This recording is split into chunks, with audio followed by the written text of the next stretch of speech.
Dan kadang kita pelik, kenapa jika pesakit diabetes kronik, penyakit orang, penyakit jantung, penyakit kanser yang kita tahu dia tak panjang umurnya, kita boleh bersungguh-sungguh menghadirkan simpati kepada mereka. Tetapi kenapa tidak empati kepada pesakit mental yang juga sebenarnya boleh bila-bila masa meragut nyawa kalau tak dapat dibimbing dengan elok. Betul. Perlu diingat, saudara, seorang yang sangat rohani kehidupannya pun tidak menggambarkan emosinya. Ini perlu jelas. Saya ambil contoh, ni mungkin tidak selesa bagi setengah pihak. Kita ambil kes bunuh diri lah.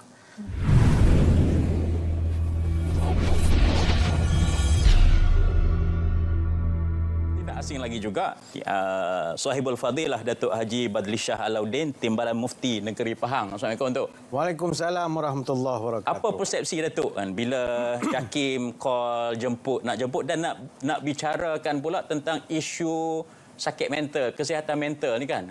Maksudnya Timbalan Mufti ni dia kena tahu semua benda ke, Datuk? Saya merasa begitu teruja sebenarnya, teruja dan juga tersanjung kerana malam ni kita dapat memberi solusi untuk sama-sama dikongsi, bukannya terus berkontroversi yang boleh menambahkan depresi.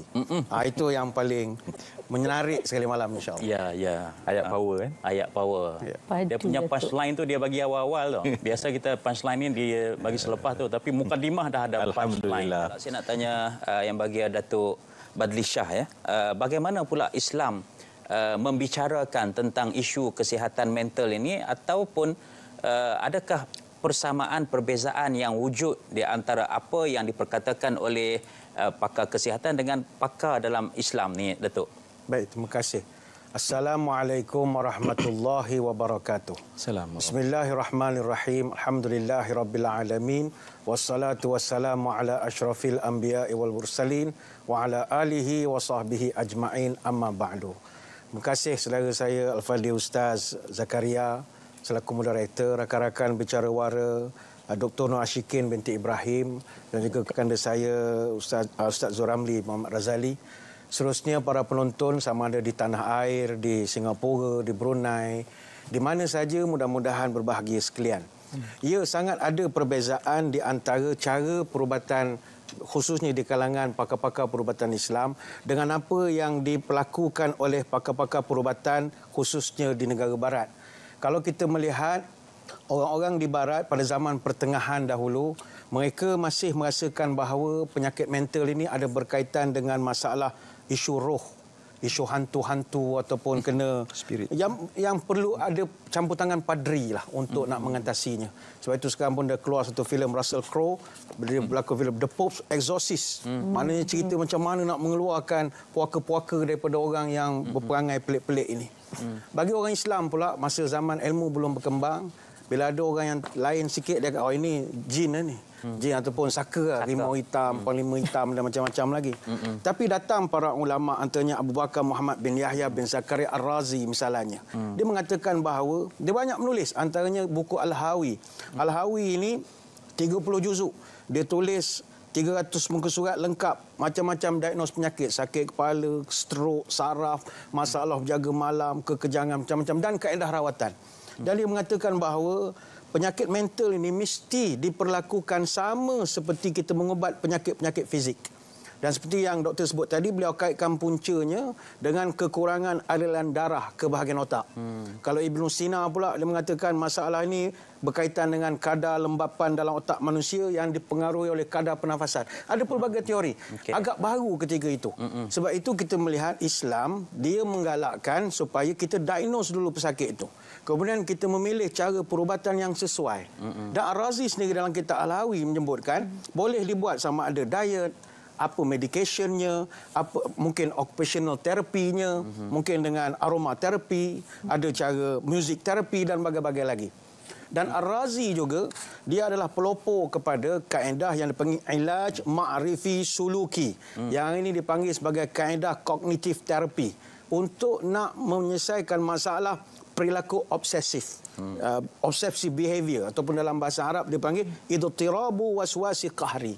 Jadi ini sumbangan yang dibuat oleh pakar-pakar perubatan Islam khususnya yang telah melihat bahawa isu kesihatan mental ini perlu dilayani, disantuni sama seperti kita melayani orang sakit fizikal yang lain. Ya. Yang ini sumbangan besar tamadun Islam. Allah. Baik, sangat interesting, sangat menarik apa yang diperkatakan oleh Datuk Badlishah Timbalan Mufti. Seolah-olah macam pakar kesihatan mental lah Datuk punya malam ni kan. Anak buih Ar-Razi ya. Ar-Razi pula saya cara bercakap itu kan, masya-Allah, ni luar biasa kita punya panel kita pada malam ini. Datuk Bahad, betul ke orang sakit mental ni sebab dia iman dia tak kuat? Kalau iman dia kuat, dia boleh lupakan benda-benda yang ujian. Dia kata kalau kita ustaz-ustaz ceramah ni kita kena kuat menghadapi ujian ni. Jadi macam mana pandangan Islam?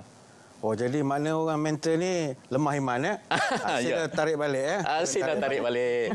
Saya berpandangan kesihatan mental ini dia masalah penyakit. Dan penyakit ni apa juga penyakit, adakah disebabkan kita lemah iman kita dapat sakit? Tidak. Adakah orang yang sakit jantung, kanser, buah pinggang, darah tinggi maknanya dia lemah iman? Dan kadang kita pelik, kenapa jika pesakit diabetes kronik, penyakit orang penyakit jantung, penyakit kanser yang kita tahu dia tak panjang umurnya, kita boleh bersungguh-sungguh menghadirkan simpati kepada mereka. Tetapi kenapa tidak empati kepada pesakit mental yang juga sebenarnya boleh bila-bila masa meragut nyawa kalau tak dapat dibimbing dengan elok. Betul. Perlu diingat, saudara, seorang yang sangat rohani kehidupannya pun tidak menggambarkan emosinya. Ini perlu jelas. Saya ambil contoh, ni mungkin tidak selesa bagi setengah pihak. Kita ambil kes bunuh diri lah. Dalam dunia, kalau dilihat secara global, lebih 90% yang terlibat dalam bunuh diri ini ada masalah mental pada waktu sebelum kematian.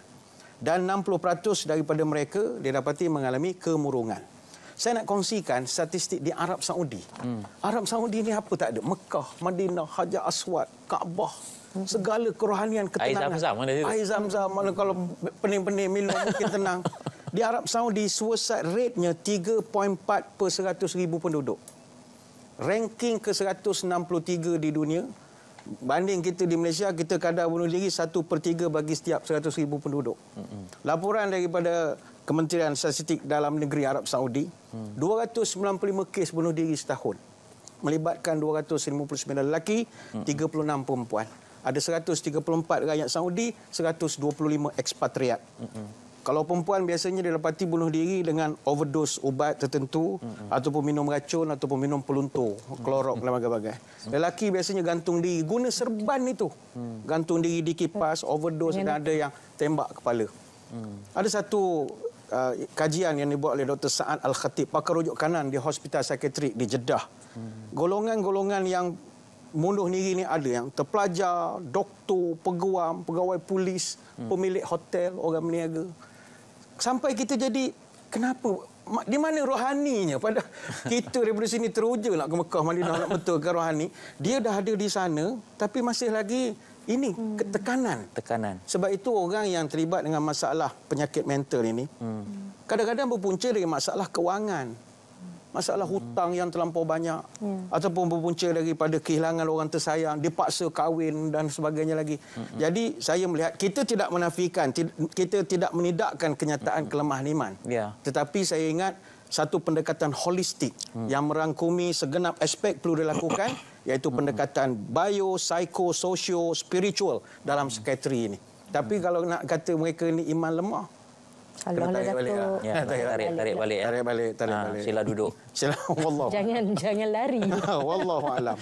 Datuk Bad, macam mana kita golongan agamawan lah kan, khususnya JAKIM ke, pejabat mufti ke kan. Sebab saya tengok statistik yang doktor sebut tu memang menggerunkan. Dan benda ni kalau kita, sebab antara orang yang paling dipercayai cakapnya mufti lah. Takkan orang tak percaya mufti ataupun ustaz-ustaz ni kan.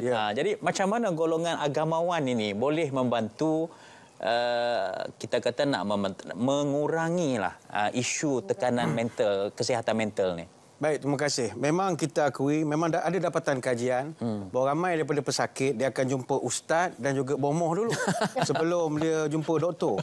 Dan hasil daripada kajian itu menunjukkan secara purata pesakit mental dia akan mengambil masa 24 bulan sebelum dia nak pergi tunjuk, nak serah diri dia ke hospital.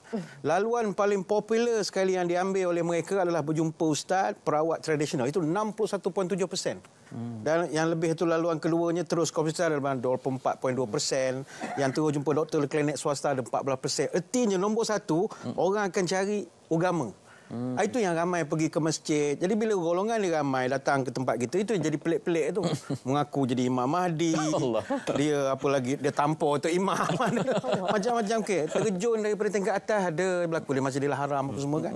Jadi tak apa, kita ambil peluang. Sebagai agamawan, kita ambil peluang. Bukan senang mereka ni nak datang. Dia orang hospital pun dia tak pergi. Dia dah jumpa kita, kadang mesej pukul 2-3 pagi. Cerita masalah. Dia percaya kepada kita. Sebab itu, begitu seriusnya tekanan masalah ini, jadi kita mencadangkan kepada rakan-rakan, kita raikanlah kedatangan mereka. Caranya sentiasa berikan mereka religious comforting. Berikan harapan-harapan keagamaan. Kita nak tunjukkan agama ni bukan bersifat menghukum surga, neraka, dosa, pahala, tapi kita nak bantu dia. Membantu dengan ilmu, membantu dengan empati, membantu dengan meminjamkan telinga, membantu dengan memberikan motivasi. Bukan kita nak mengecam, kita nak komen balas dia sesuka hati. Sebab punca penyakit mental yang dikenal pasti, dia biasanya kerana hilang pekerjaan, kerana masalah tak ada semua pendapatan, konflik keluarga, masalah hubungan interpersonal. Jadi benda tu dia nak dengar satu orang yang boleh mendengar. Tak jemput ceramah pun mungkin juga. Itu saya ingat penceramah pun kena ujian mental juga sebenarnya. Takut pun ramai juga. Sebab itu Befrienders, dia ada kongsikan maklumat. Hampir 35% daripada puluhan ribu panggilan yang diterima oleh Befrienders adalah panggilan menyatakan keinginan nak bunuh diri. Jadi bayangkan kalau kita sebagai agamawan dapat selamatkan satu orang, besar pahala. Wa man ahyaha fa ka'annama ahyan nas jami'a. Siapa selamatkan satu orang yang mati, maka seolah dia memelihara manusia seluruhnya. Surah Al-Maidah. Jadi peluang ni jangan kita lepaskan, terima mereka, pinjamkan telinga sebentar. Tapi jangan mandai-mandai pula, awak ni kena makan ubat ni. Awak bukan doktor, dengar saja. Akan jadi penyakit lain pula. Wallahualam. Muslimin muslimat sekalian, sebenarnya dalam masyarakat kita ramai yang sedang menghadapi masalah kesihatan mental seperti was-was, kebimbangan melampau, kemurungan, tekanan dan bagai-bagai lagi. Jadi apa yang boleh kita buat? Kita saling bantu. Pertama, kita minta kerajaan mesti tingkatkan program advokasi serta perkasakanlah NGO-NGO dalam aktiviti advokasi dan juga mempromosikan lebih lagi tentang kesihatan mental ini. Di peringkat kita masyarakat, jadilah sukarelawan khususnya dalam talian-talian bantuan yang banyak diwujudkan oleh pelbagai pihak. JAKIM sendiri, tahniah kita ucapkan, ada talian kerohanian MyCare, tahniah kita ucapkan, ada Yayasan Kesihatan Mental, ada The Befrienders, ada daripada MIASA, Persatuan Psikiatri Malaysia, ada DPG, ni bagus ni, depresi bukan gila. Jadi macam-macam pihak yang nak membantu, kita bantu mereka. Berilah mereka peluang walaupun mereka ada kekurangan. Jangan sikit-sikit nak exit polisi, sikit-sikit nak exit polisi. Kalau kita tengah awam, sikit-sikit exit polisi. Kita beri mereka peluang. InsyaAllah walaupun ada kekurangan, mereka ni orang yang sakit, kita sama-sama simpati, empati dan rawat. Wallahualam.